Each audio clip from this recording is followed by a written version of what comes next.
Hey Tarosphere, it's Holly from Cape Cod Creatures, and I am here today with a flip through slash kind of mini review for a deck that I've had for a while but has given me some issues, let's just say, because it is not a beginner deck, and I'm finally feeling confident enough to work with it in a more public way. So you know, I don't mind looking like a dum-dum, but there's looking like a dum-dum and then looking like a dum-dum. So anyway, without further ado, I give you the Wooden Tarot. For those of you who've been kicking around the tarot world for a while, you will recognize the deck. It's been floating around. It had a very successful Kickstarter. The artwork is gorgeous. The quality is, it's up there. It's decent. And it's overall a very nice deck. A lot of people have already collected it. But for those of you new to the tarot collecting world, I feel like this video is going to come in handy because I bought this deck when I was new to the tarot collecting world, and I was new to tarot in general, and it was a big mistake. So, well, it wasn't a mistake, like I'm glad I have it, but it took me a long time to really learn to work with the deck.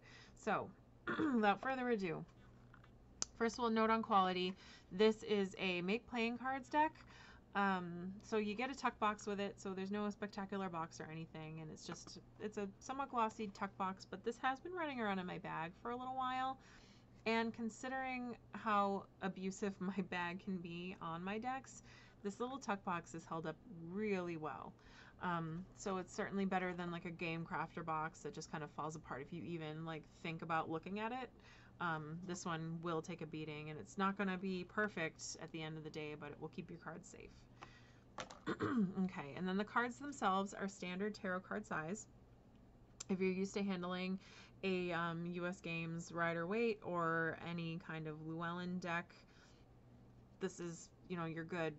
It's easily shuffleable. It fits in the hand nicely. I have bigger hands, so I can like definitely manhandle my deck, but if you're used to using a tarot-sized deck, you'll be just fine.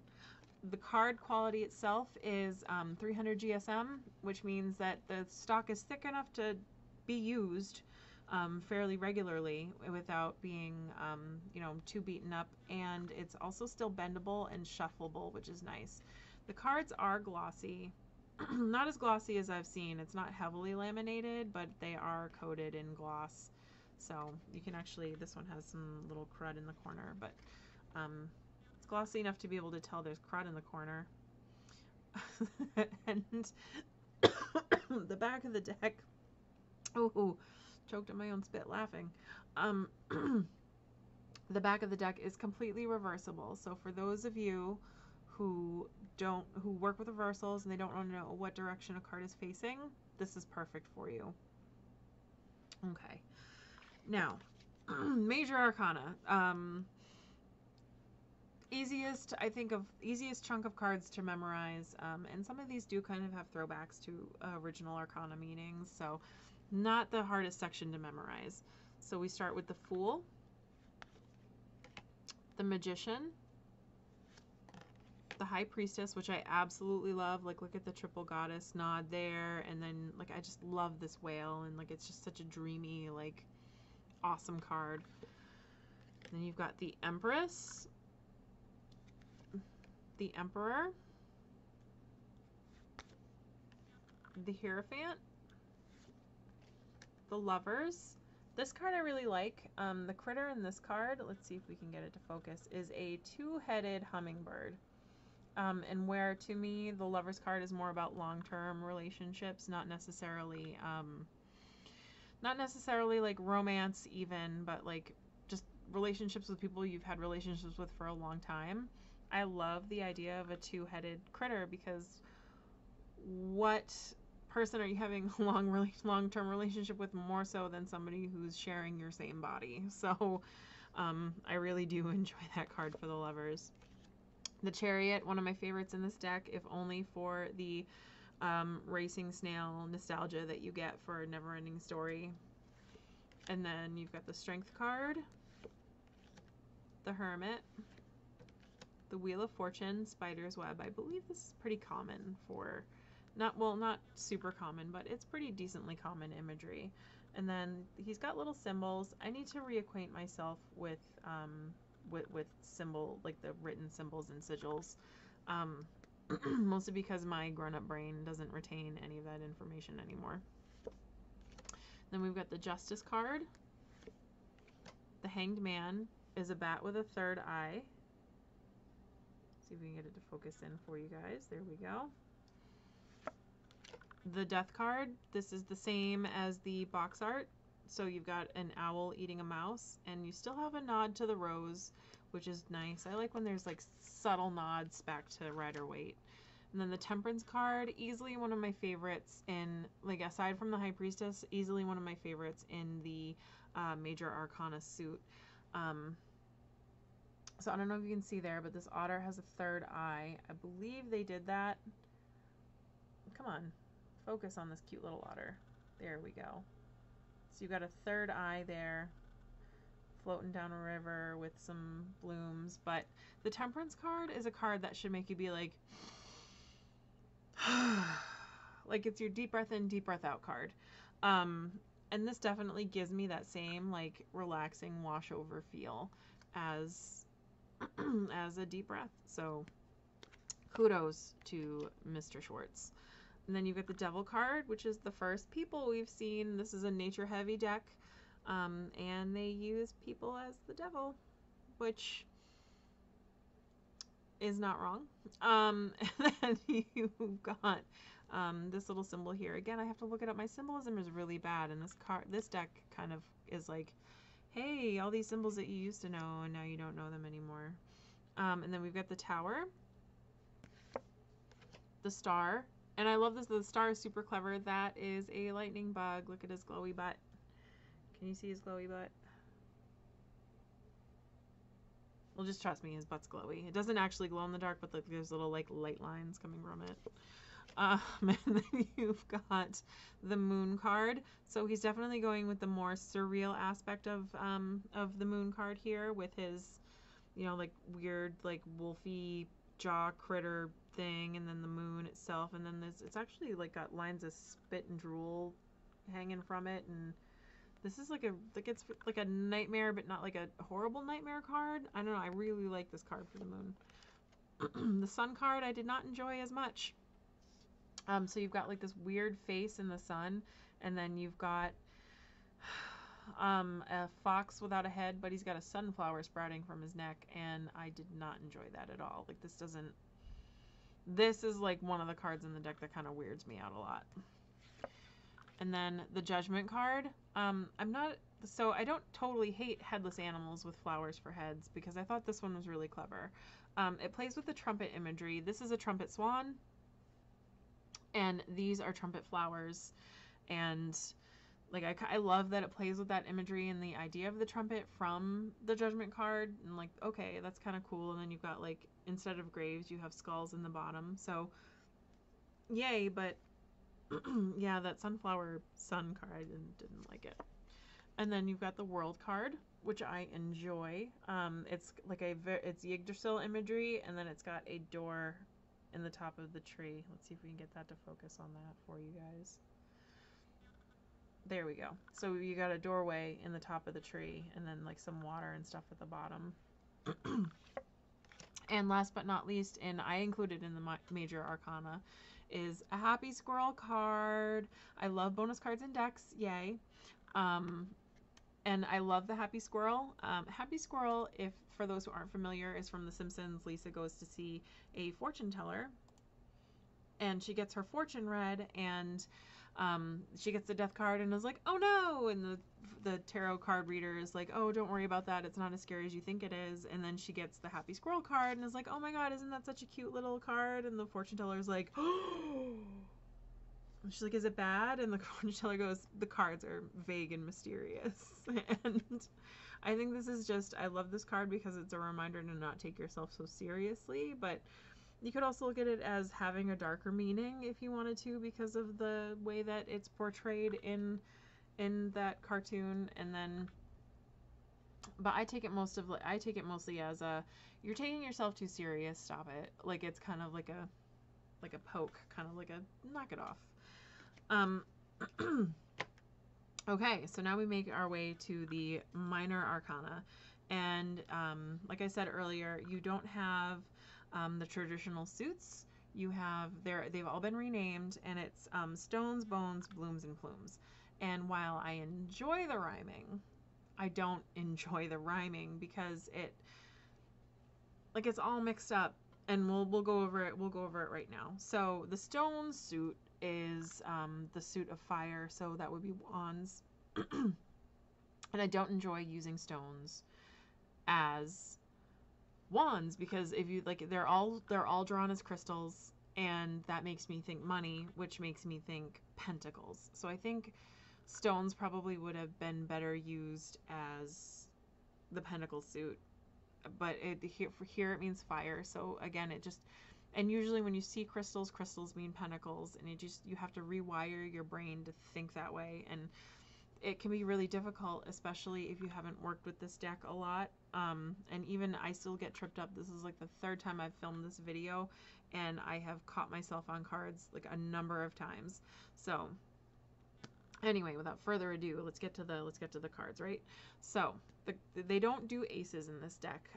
Mr. Schwartz has drawn them as gods, which I think is very clever because the ace embodies the overall feeling of the suit, right? And then if you think about it, like aces are, so like if you think about like traditional card play, it's like, are aces high or low? Are they ones or are they better than kings?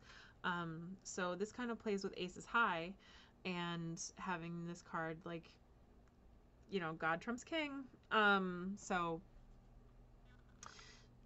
I don't know, I kind of like it. It's kind of like encompassing the whole power of the suit. So I like the imagery of gods for that. You do lose some of the symbolism that you would get from a traditional ace card though, but I think you lose symbolism in this deck anyway.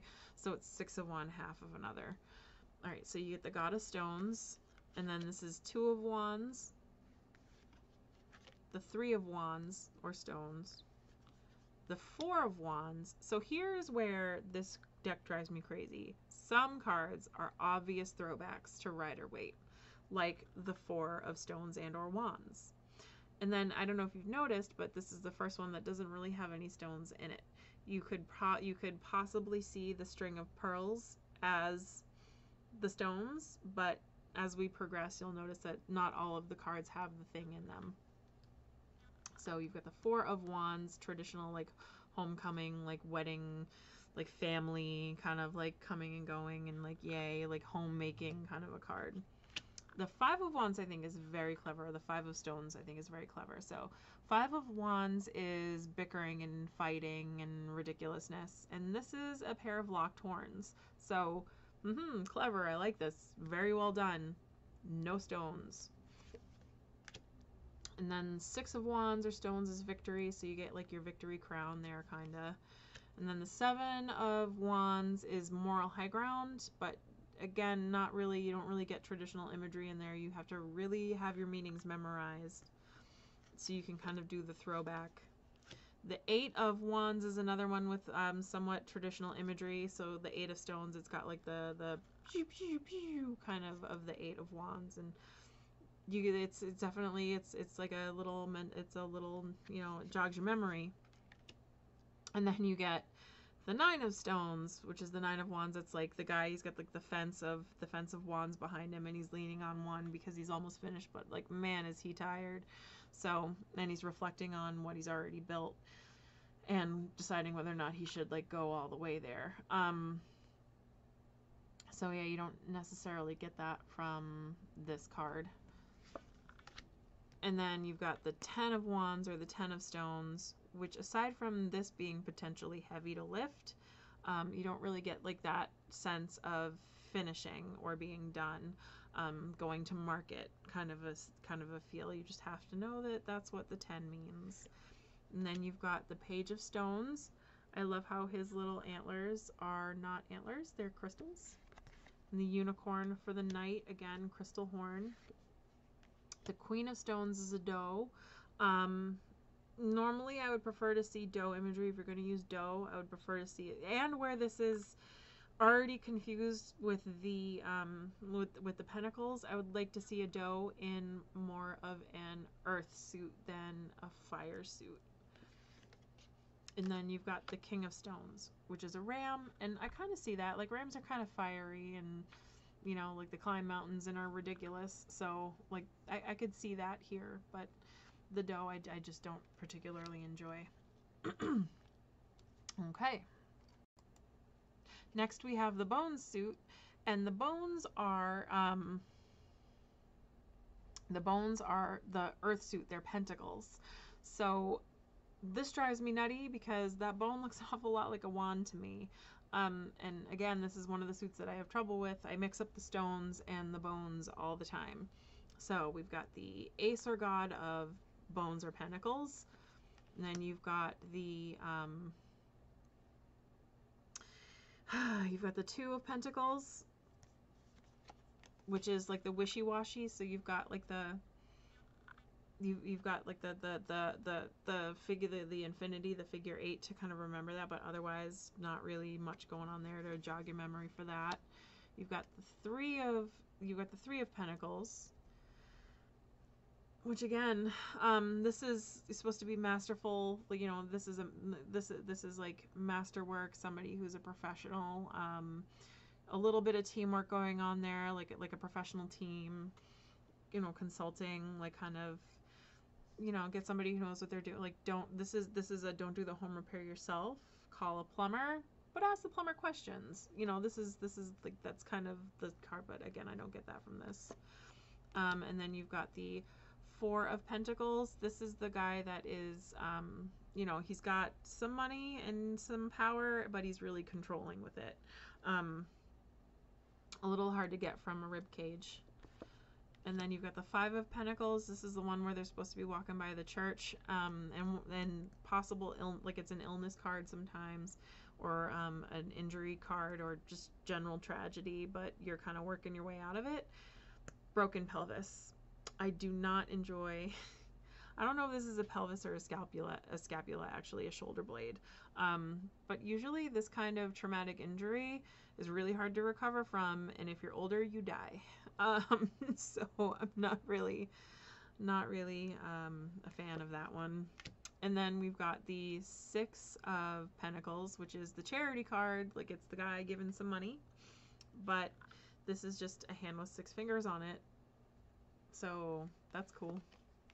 And then you've got the Seven of Pentacles, which is this one is a little more of a throwback. This is the farming one. The guy, he's like resting on his hoe when he's about to harvest the stuff that is finished growing, but he's taking a minute. Like, he's thinking like, do I really want to do this the rest of my life? Like, I'm good at this, like, clearly, but maybe something different next time. So you do get that with like all the mushrooms growing. And then the apprentice card. So this is somebody who's learning how to do stuff and is well on their way to becoming an expert. I could maybe see the spine as a strong foundation, but you do get like the stacking feeling. If you remember the Eight of Pentacles, it's got like the stack of pentacles, and then the guy's like working on one. But that's really all you get from this. And if you don't have a good memory and kind of know that that's what the Eight of Pentacles looks like, again, this isn't going to jog your memory very much. And then this is the Nine of Pentacles. This is the self-made woman, with the falcon hanging out in the garden. You know, kind of like built herself up. Sometimes I call that like the success, you know, something from nothing card. And I guess you could see this as successful, like it's shielded and protected a little bit. I don't know that this kind of signifies like the opulence that comes with this, that comes with the Nine of Pentacles, but I guess you could maybe derive a little something from there. This speaks to me as more like sheltered and protected, more so than as it does like a woman of means who's maybe gotten there herself. And then you've got the Ten of Pentacles, which is the legacy card. And here you have the front of a snoot. And normally, while I love to boop snoots, I boop the snoots at home all the time. So many snoots to boop. But I don't know, like this kind of makes you remember the dogs in that card. So the ten of Pentacles is like the family's all gathered around, and like they're very comfortable. There's food on the table. The grandfather is like kind of like, it almost looks like he's doing out a will, because to me, like, that card is like a legacy card. This is my family's covered for several generations. I have done my job. We're good. Like, this is like, it's safety and security, roof over your head. Your Asimov's hierarchy of needs, like that pyramid is covered. So that's kind of what I get with this card, but not necessarily this image. So again, another one where you need to know what your cards mean. And then we have the Page, the Queen. See, I don't get the Queen of Pentacles is usually the one that usually you can, oh, I got the Knight and the, anyway, the Queen of Pentacles, usually that's like somebody, she's got like the pentacle sitting on her tummy, and she's kind of like mothering it and being kind of protective, but like she's got some stuff, but like she's, you know, obviously comfortable. And sometimes, because it's so earthy and mothery and nurturing, that's almost seen as like a twinsies to the Empress. I don't get any mothering or nurturing from this. And then this is the Knight. I do love that the Knight is a rhinoceros, although I would love to have seen him instead of in the Pentacle suit. I would have loved to have seen him in the Swords. Honestly, I love a charge, like the idea of a charging rhino for a Knight is so clever, but wrong suit, I think. And then you've got the King of Bones, which is the King of Pentacles, which is, I think it's supposed to be a woolly mammoth skull. It's just so big and large, or maybe just a regular elephant skull. This is where a book would have come in handy with this deck, to kind of see where the guy was coming from. But anyway, it doesn't make it any less beautiful. So that is the suit of Pentacles and or Bones. And now we have Blooms, which is Cups. This is a little easier for me to remember because, you know, blooms, like the flowers, they're lotus blossoms mostly pictured here. So they're very flowers are very cup-like, and you need to water flowers to make them grow. So it's a little easier to remember that this is the suit of water and cups. So you've got the God of Blooms, and then the 2. This is the Romance card. I don't know that I get that from a double-ended lotus flower, but and then the 3 of Cups. This is the one where you got like 3 women cheersing. I don't like, this is that's kind of the party card, like the good friends, good drinks, gonna go out, go dancing. But I don't know that I necessarily get that from this card. And then you've got the 4 of Cups. This is the, what's 4 of Cups? Why can't I think of it off the top of my head? See, this is like, if you're having a long day and you can't remember what 4 of Cups is off the top of your head, like I'm having right now, like you just kind of look silly. So this is, I'm gonna leave this in. This is like the official. This is the last time I'm filming anyway. But this is what happens with this deck. Very often you forget what the cards are. So 4 of Cups. Crap. I'm gonna have to look that up. Give me a second. Okay, 4 of Cups is the guy sitting under the tree. Oh my goodness, why did that take me so long to remember? 4 of Cups is the guy sitting under the tree, and he's like being all, no. Like he's kind of closed off, and he's not counting his blessings, and he's just unamused with everything that's good in his life, and he doesn't care that there's more good stuff on the way. So, Wilted Rose for that? Maybe? I don't know. Like, see, it's not very... It'd be like 1 good rose in a bouquet. Like it would be like one, like maybe like a bouquet of wilted roses, or you know, some good roses and like 1 wilted rose in there might have been like the main flower in the bouquet, like the center of the bouquet had been wilted, and then everything else was amazing around it. That might have been a little more like, all right. But here it just, I don't know, it just didn't work for me this time. And then the 5 of Cups, that's the card, that's the, like, it's a grief card. And I do enjoy just cut down stumps for the 5 of Cups. The 6 of Cups is, you know, the kid handing the other little kid, like, a cup of, it's like the nostalgia, childhood innocence, like, just kind of, you know, usually it's the card that you see if the reading's going to be about somebody's kid, or if there's something in the past that is kind of dredging its head up, or sometimes I see that when it's like a neighborhood issue, because it's like the whole neighborhood is in the background. But you know, again, that's like, I don't necessarily get that from this card. And then the Seven of Cups is oh shoot, look at, I'm just drawing blanks on the cup suit for whatever reason, but clearly it's not working for me here. Seven of Cups. Oh, that's the decision making cup, where you've got like all the cups and they're filled with certain things, and it's just like, you know, choose, like, some of these look good, but some of these have snakes in them. Like, maybe you want to research before you make your decision here, guy. You know, like. And then we've got the Eight of Cups, which is the card of walking away. The only thing that kind of tips you off in this one is the moon in the center. There is a moon prominently featured on the Eight of Cups. But still, this doesn't strike me as a, like, there's nothing more you can do here. Like, it's time to let it go and move on. And then you've got the Nine of Cups. This one actually works for me because you've got the cups all lined up in the background, and then you've got the big flower in the middle. And then you've got, you know, like, as opposed to the blooms all lined up, it would be the cups, and then you've got like that guy sitting in the middle. And this, for those who haven't heard my explanation for cups before, this is very much like it's the wish card, but it's also like you've got everything you want, don't be a dick about being a winner. Like, don't be a sore winner, you know, like, be gracious. And then you've also got the blooms cup, the Ten of Blooms, the blooms cup. It's like the Blooms Cup. It's like a football game. So you've got the Ten of Blooms, which is easily you can remember that's the Ten of Cups easily from the rainbow, featured prominently on this card and on the traditional Ten of Cups.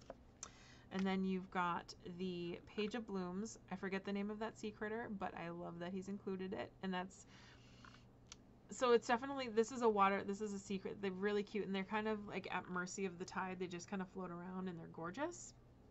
So I could see where a page is kind of like, and it's kind of like an incoming, I always see the Page of Cups as like an incoming good message, like, happy news, you know, good day, sir, don't shoot the messenger, like, it's good news anyway, like, don't worry about it. So I like that it's somebody that's kind of carried around on the tide, and they're not necessarily in charge of what they're doing, but they're happy to be on that journey. The Page of Cups to me is like kind of like a lesser degree the Fool, the Fool card. So I like that that's the Page of Blooms. And then you've got the Knight of Blooms, Swordfish. I do like a swordfish for the blue. Like, you know, I think that other one that I had mentioned, well, no, I do like this for the Page of Blooms, a swordfish. But I think a swordfish would have worked equally well in the plume suit, but because it's swords, I don't like this. This is where this deck is going to trip you up a lot. And then the Queen of Cups or Blooms is an octopus. I think this one octopus, like, I love that there's an octopus put for the queen, because octopi are very, very smart, and they are very, very protective and territorial, and they're like amazing hunters and vicious, and they're just super duper smart. But I see this more as a Queen of Swords than I do as a Queen of Cups, like, because, you know, the Queen of Cups is, again, it's another one of those very nurturing, very mothering, maybe a little more, you know, for as far as the queens being nurturing. I see the Pentacles as a mom who's going to make sure that you have a changing table with a warmer, and she's going to buy all of the diapers, and you're going to have all the toys. And this is a mom who's going to make sure that you have all of your emotional needs fulfilled. Like, you might not have all the best, but your mom is going to try her, like, she's going to balls to the wall, try her best to make sure that you are a well-rounded, adjusted human being. Which is kind of where the Queen of Blooms comes in. Like, she's, like, very good at, like, talking about our emotions and whatnot. So, I see this as more as a Queen of Swords, like a woman who knows what she wants and how to get it, and will, like, cut a bitch. like that's kind of how I see octopus for that. And then you have, for the King of Blooms, actually my favorite king in this whole entire deck is the beta fish. So I love this because betta fish, they're super pretty to look at, and they float around in water, and they're just like living their little betta fish lives, and they don't look like much, but you stick them with another betta fish and only one of them is walking away. So this one kind of reminds me of, like, you may perceive a guy that's in touch with his emotions and like kind of like not afraid to say I love you, like that kind of a thing, like a very secure male where emotions are concerned, is how I usually see the King of Cups. That being said, there's still a very masculine energy here. Just because he isn't afraid to say what he's feeling or maybe shed a tear or two doesn't mean he won't kick your ass if he needs to. Like, you know, it's definitely, you know, like I just really love this card for the King of Cups. I just, hands down, one of my favorite in this deck, and bravo, Mr. Schwartz, for choosing the betta fish as the King of Cups. But anyway, last in the suit is the swords. So this would be plumes, aka feathers, aka swords, aka air. This is like one of the only ones I can kind of get down with, because feathers do remind me of air, and they are very sword shaped. So this is like honestly one of the easiest suits for me. So we've got the Two of Swords. I actually like this one because the Two of Swords, while it is about it's about conflict, like conflict, either inner conflict or outer conflict affecting you on a personal level. It's also like a reminder to like kind of shield yourself from that. So I like how the wings are kind of protecty. And then you've got the three of plumes. It's very traditional here. And then you've got the Four of Swords. This is the card of being at rest. I confuse this card all the time with the Four of Stones, the Four of Bones, because it's like the rib cage makes me feel like kind of trapped and stalematey and like, okay, time to take a nap now, like figure it out. You're kind of stuck a little bit. This one is a little less of the stalemate, stagnant, sedentary, nap time, like re-energizing kind of a card for me. Although the bird is asleep, but it also looks like he's falling. And I don't necessarily see the Four of Swords as falling. I just see it as being delayed a little. And then you've got the Five of Swords. The Five of Swords is the one where you have viciously won an argument. Like, yeah, you've won whatever conflict it is, but you've also tainted your victory. Like, it's the five of Swords for me is very much war of attrition. Like, you won, but at what cost? And then you've got the Six of Swords, which is the swimming away. Oh my goodness. Beep. Oh. Boop. There we go. Sorry, the camera's backwards and that kind of messes me up sometimes. So you've got the Six of, this is very Six of, like, he's swimming across and getting away and like kind of like, okay, time to move on. It's sad that we're moving on, but it's also exciting that we have a new venture. And then you've got the Seven of Swords. This is the card where the guy's kind of stealing something, and I guess crows steal sometimes, but they sometimes have good reasons. But I don't know that I necessarily get, like, well, maybe trickery. I don't know, like, crows are kind of tricksters, ravens are kind of tricksters, and corvids are very smart, and they're very, like, yeah, okay, that one, now that I've talked it through, it kind of works for me. And then you've got the Eight of Swords.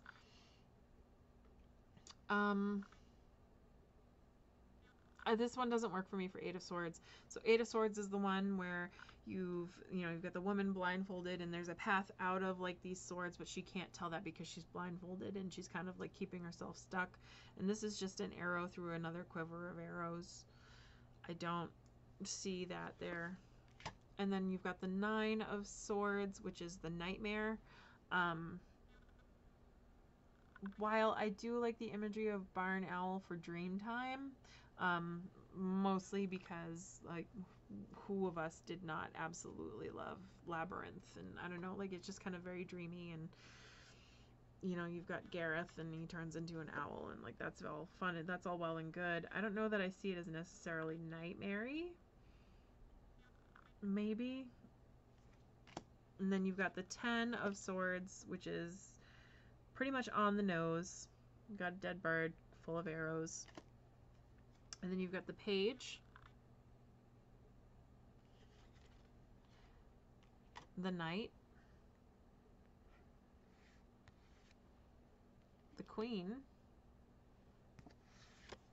and the King. I believe that's supposed to be a bearded vulture. And that is the wooden tarot. It took me a little bit to get through. So far we're at 35 minutes. So I think what we're gonna do is do a really quick reading. As far as shuffling is concerned, the deck shuffles really well. I will say make playing cards. After you get a little bit of use on the deck, it might be a little hard to see, but the cards do get a little warped, but nothing you can't work with. They kind of turn, I call it like they do with the taco fold, where like it just kind of like swoops a little bit, but not too bad. Right. So shuffling, I've shuffled this deck before, but it shuffled perfectly right out of the gate just because of the way the cardstock is. One of my favorites. Rifles really well, mingles really well, bridges beautifully. And then because of the somewhat slippery, like glossy but not too glossy, I call it perfect glossy. If you're gonna do gloss, this is the kind that you want, not like the shiffer gloss. That is no gusta shiffer. Oh, that's a card that we need to use because it just flew right out.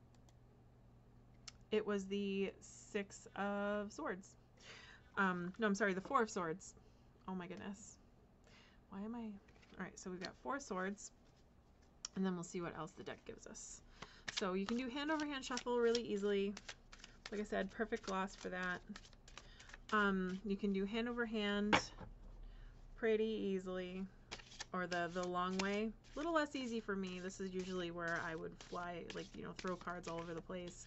And know that that's not a special message because I'm just really bad at shuffling long way if you have trouble holding cards because your hands are smaller. But again, you don't really have to worry about that because this deck is standard size. Alright, so let's go ahead and pick out 2 more cards because we'll do a 3-card reading. Do 1 more shuffle just for good measure. Okay.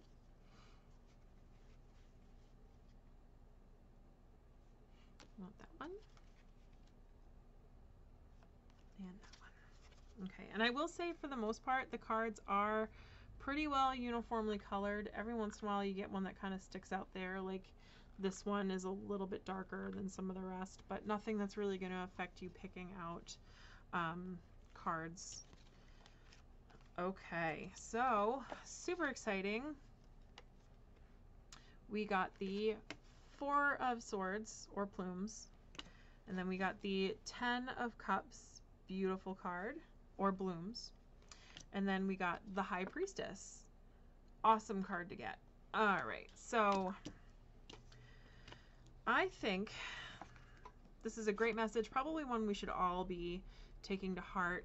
Time to get back in touch with our intuition, folks, and I think the way that we do that is to count the blessings in our lives. You know, just not even like being a little more grateful, but like standing still, finding quiet spots in our home.